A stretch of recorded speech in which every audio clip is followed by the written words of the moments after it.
The overall goal of the following experiment is to produce cross-sections of yeast communities to examine the spatial distribution of different fluorescent cell populations within a community. This is achieved by first freezing the community and then fixing it using methanol to preserve the spatial distribution of cells in the community. As the second step, the methanol is evaporated to allow penetration of the embedding OCT compound. The embedded community is then frozen in preparation for cryosectioning. Next, a cryotome sections the community and cross-sections can be imaged under a fluorescence microscope. Results are obtained that show the spatial distribution of fluorescent cell populations inside a community. The main advantage of this technique over existing methods like optical sectioning is that it reveals the spatial distribution of populations deep inside yeast communities.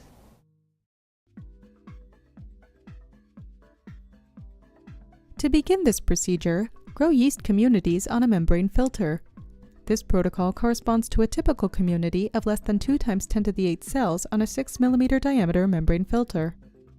Next, in a -20°C freezer to preserve a greater degree of fluorescence, use a piece of Whatman 541 filter paper to cover the bottom of a 1 cm diameter well.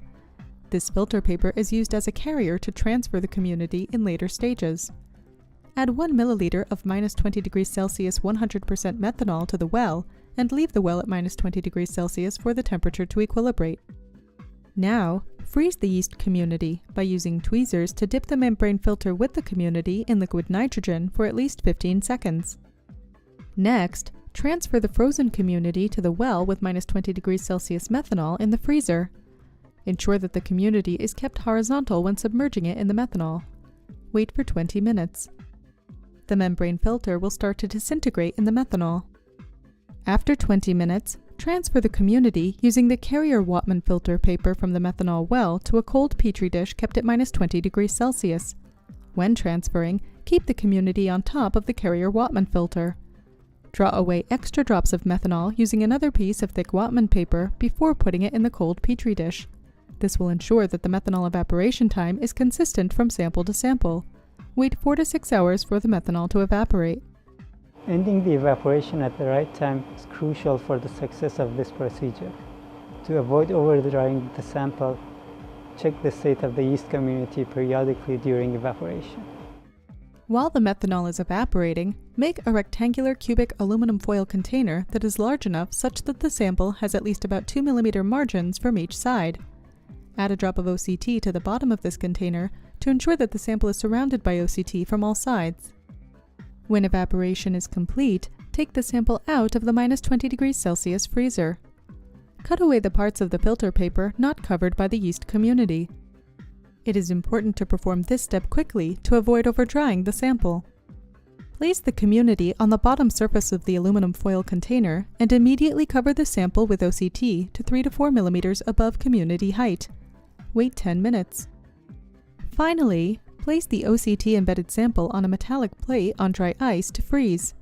Store the frozen communities at -20°C or -80°C.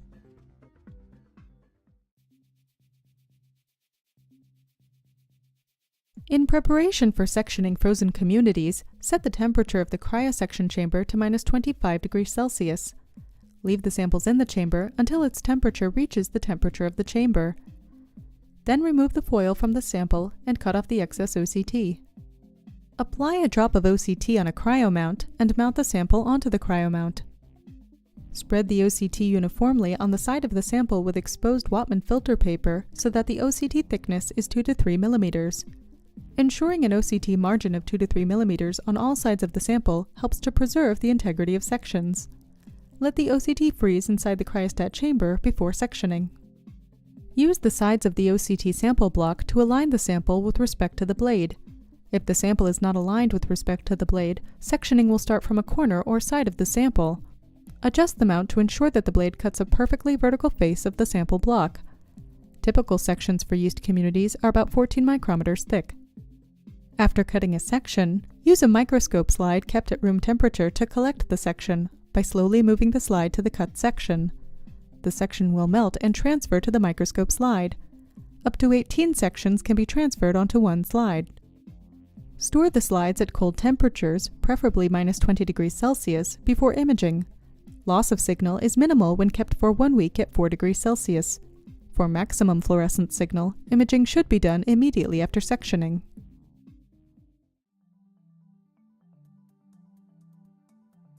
Representative fluorescence images of vertical cross-sections of yeast communities grown under identical conditions are shown here.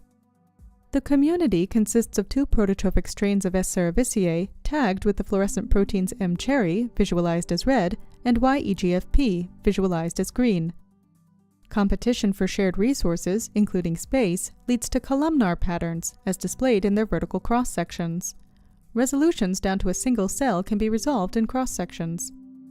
This figure compares cross-sections obtained with methanol-fixing, shown in the bottom panel, and without methanol-fixing, shown in the top panel. The fluorescent signal is preserved in community sections without fixing, but the integrity of the community is compromised.